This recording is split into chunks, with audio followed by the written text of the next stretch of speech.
അതുകൊണ്ട് ക്രിസ്മസ് ആയതുകൊണ്ട് ഇന്ന് ഞാനൊരു വീഡിയോ ഇടാമെന്ന് കരുതി. ഞാൻ ഇന്നാണെങ്കിൽ പറയാൻ പോകുന്നത് യേശു ക്രിസ്തുവിന്റെ ജന്മദിനത്തെ കുറിച്ചാണ്. എന്നു വെച്ചാൽ നമ്മുടെ ക്രിസ്മസിനെ കുറിച്ചാണ് ഞാൻ ഇന്ന് പറയാൻ പോകുന്നത്. എങ്കിൽ നമുക്ക് നേരെ പോവാം. ഫ്രണ്ട്സ്, ഞാൻ ക്രിസ്മസിനെ കുറിച്ച് കുറച്ച് കാര്യങ്ങളാണ് പറയുന്നത്.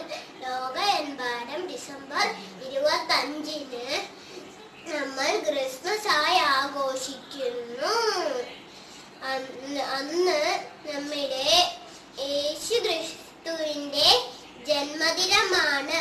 ആ ദിവസത്തിൽ നമ്മൾ അദ്ദേഹത്തെ ഓർക്കുന്നു. ക്രിസ്ത്യ ഭൂരിപക്ഷമുള്ള രാജ്യങ്ങളിലും ക്രിസ്മസ് ഏറ്റവും വലിയ ആഘോഷമാണ്. ക്രിസ്മസ് എല്ലാവർക്കും സന്തോഷം നൽകുന്ന ഒരു ആഘോഷമായി മാറിയിട്ടുണ്ട്.